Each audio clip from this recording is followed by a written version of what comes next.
Pierre Sage was born in 1979 in Lons-le-Saunier, France, a quiet town nestled between vineyards and limestone hills. From the earliest age, he wasn't drawn to the spotlight of professional football. Instead, his footballing journey began on grass pitches where local passion for the game was still raw and unpolished. At 6 years old, he kicked his first ball with CS Belley, a modest local club. It was a world far removed from packed stadia and roaring crowds, but it was here that Sage developed his first understanding of teamwork, the value of discipline, and the joy of the game. He would go on to spend over a decade in the amateur ranks, playing with Belley from 1985 to 2003, first with youth sides and then with the senior team. Though not rising to the professional heights that most dream of, his time as a player laid the foundation for what was to come, a deep understanding of grassroots football and an appreciation for every layer of the game's ecosystem.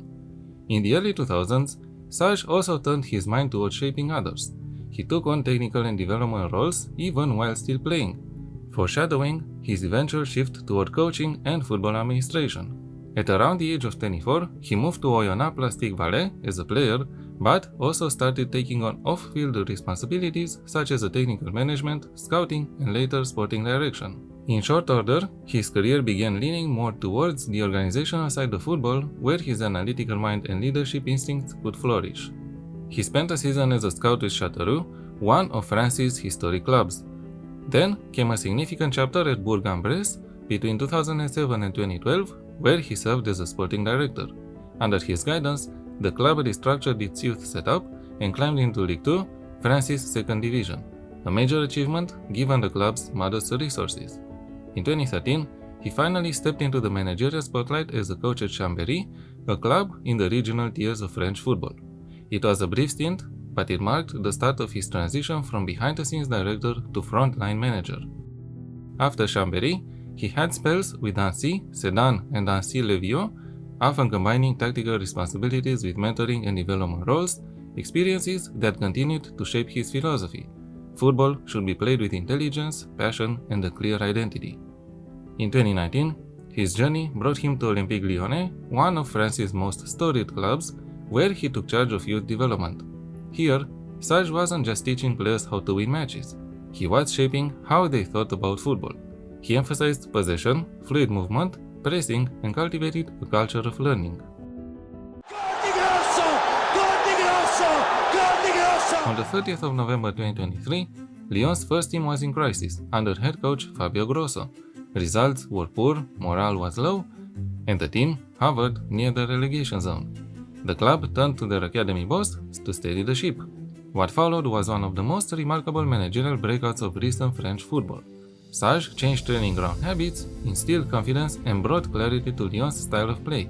Lyon climbed to mid-table safety, even qualified for the UEFA Europa League, and reached the Coupe de France final, only losing to Paris Saint-Germain. Yet, football at the top level is relentless. Despite strong moments and notable achievements, Lyon's form dipped in the 2024-2025 season, marked by inconsistent results, including a surprising defeat to lower league opposition in the Coupe de France. In January 2025, Lyon relieved Sage of his duties. Just months later, on the 2nd of June 2025, Lens appointed him as the new manager, offering a long-term project and belief in his vision through a contract until 2028. Lens, a club with passionate supporters and recent ambitions to break into European football, saw in Sage both a teacher and a builder. His tactical philosophy is pragmatic, adaptive, and built on collective structure rather than individual dominance. At Olympique Lyon, he prioritized defensive compactness, coordinated pressing, and rapid vertical transitions, stabilizing a side that had been bottom of Ligue 1. Structurally, Sage showed flexibility, alternating between back 3 and back 4 systems to protect central spaces and improve race defense. His teams pressed selectively rather than constantly. I tried to keep close to his tactical principles while recreating the tactic in FM26. The formation is a 3-4-2-1, turning into a 3-4-3 while defending. The goalkeeper is a ball-playing one to keep up with modern times. The center-backs have modern roles assigned also, going with 2 wide center-backs and 1 ball-playing center-back. The role of the wide center-backs, when the team is in possession, is to stretch the pitch and provide passing options once the wingbacks have gone up the pitch. Talking about them, the wingbacks are utilized to provide width and get further forward while the team attacks. As midfielders, I went with a duo of a defensive midfielder and a box-to-box playmaker. As the attacking midfielders move around up top, the box-to-box playmaker has to provide passes and to go up the pitch when the gameplay allows him to. To maintain attacking fluidity, I went with a second striker and an attacking midfielder for the AM roles. The second striker steps up in attack, taking on the opposition's goal, while the attacking midfielder has to provide passes for his teammates. The striker is a center forward, threatening the opposition's goal. As Pierre Sage prefers a more controlling possession approach, I recreated the tactic on a tiki-taka template. I also used the positive mentality, given that Lens is one of the best teams in Ligue 1 currently.